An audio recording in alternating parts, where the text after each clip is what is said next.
Considerado como el padre de la genética, Gregor Mendel fue un monje austriaco que nació en 1822. A los 21 años de edad, Mendel comenzó su carrera religiosa al ingresar al monasterio agustino de Santo Tomás de Brunn. Aquel claustro contaba con normas muy particulares. Una de ellas estipulaba que todos los monjes debían enseñar ciencias en los establecimientos de educación superior de la ciudad. Para cumplir con este requisito, Mendel fue enviado a estudiar ciencias naturales y matemáticas en la Universidad de Viena. Tras realizar sus estudios, regresó al monasterio y fue nombrado profesor de la Escuela Moderna de Brunn. A partir de 1854, el notable sacerdote comenzó una serie de experimentos con diferentes plantas.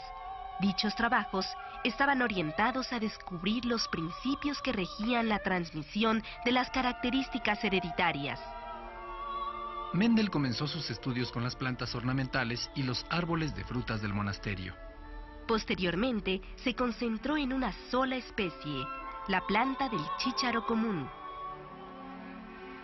Durante 8 largos años, Mendel trabajó con estas plantas, cruzándolas entre sí y atendiendo a los diferentes cambios que se presentaban de una generación a otra. Gracias a sus estudios como matemático, pudo procesar y sintetizar la información recabada mediante los experimentos. En 1866, decidió publicar sus conclusiones en el boletín titulado Ensayos sobre los híbridos vegetales. En aquella publicación, que pasó inadvertida para los científicos de la época, Mendel plasmó los conocimientos que servirían de base para el surgimiento de una nueva rama del saber, la genética. Sus experimentos con cerca de 28.000 plantas de chícharo quedaron resumidos en 3 leyes sobre la herencia, las cuales serían conocidas como las leyes de Mendel. El monje austriaco abandonó sus estudios para atender las obligaciones propias de la religión, labor a la cual se dedicó hasta su muerte en 1884. 16 años después de la muerte de Mendel, en 1900, el botánico holandés de Vries descubrió la trascendencia de aquellos trabajos para el estudio de las características genéticas de los seres vivos. Antes de Mendel, los hombres ya habían advertido que los organismos heredaban algunas características a sus hijos. Sin embargo, desconocían los factores que determinaban la herencia y cómo se transmitía de una generación a otra. A pesar de ello, plantearon algunas hipótesis basadas en sus observaciones de la realidad. Por ejemplo, algunas teorías sugerían que la jirafa era resultado de la cruza entre un camello y un leopardo. Aunque pudiera parecer una idea más afín con el pensamiento fantástico, en esta hipótesis se manifiestan ciertos conceptos relacionados con la herencia. Uno de ellos consiste en que se concebía ya la herencia como resultado de la combinación de las características de los seres vivos.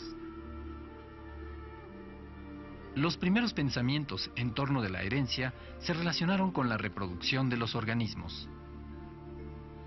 Algunos filósofos sostenían que en los seres cuya reproducción era sexual, la información hereditaria se localizaba en la sangre. Hipócrates, padre de la medicina, sostuvo un punto de vista diferente. Fue el primero en relacionar el semen como portador de las características que se manifestaban en los hijos. Asimismo, supuso la existencia de un elemento semejante en la mujer. Muchos años después, cuando pudieron observarse por vez primera los espermatozoides y los óvulos, los científicos postularon las ideas preformistas. Quienes sostenían estas ideas se dividieron en 2 grupos, los animaculistas y los ovistas. Los animaculistas decían que dentro del espermatozoide existía un pequeño hombre preformado, al cual llamaron homúnculo. En el momento de la fecundación, el homúnculo era implantado en el vientre materno, donde tenía lugar su desarrollo. Los ovistas defendían un concepto parecido. La diferencia radicaba en que sostenían que el homúnculo se encontraba en el interior del óvulo.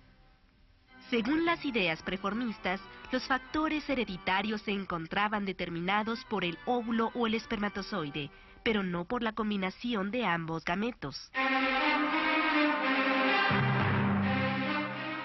En el siglo XIX empezaron a plantearse las primeras teorías que postulaban que en la formación del nuevo individuo intervenían tanto el óvulo cuanto el espermatozoide. Los científicos sugirieron entonces que los caracteres hereditarios se encontraban en los gametos masculinos y los gametos femeninos. Cuando los gametos se fusionaban en la reproducción sexual, transmitían a la descendencia estos caracteres. Esta teoría no pudo ser comprobada hasta el año de 1900, cuando tuvo lugar el redescubrimiento de los trabajos de Mendel. Fue entonces que, con toda certeza, pudo afirmarse el origen y la forma de transmisión de la herencia. A través de sus estudios, Mendel observó que muchos rasgos de los organismos se transmitían de una generación a otra. Pero también advirtió que algunas características, aunque formaban parte de la herencia, no se manifestaban siempre en la morfología de los seres vivos. Mendel descubrió que la información hereditaria se encuentra integrada por aportaciones de los progenitores de los organismos. Estas informaciones no se combinan, permanecen independientes una de otra y se expresan físicamente de manera un tanto azarosa. Por ello se explica que entre un grupo de hermanos, algunos hereden características del padre y otros de la madre. Mendel estableció dos conceptos determinantes para comprender la forma en que se transmitían estas características: el genotipo y el fenotipo.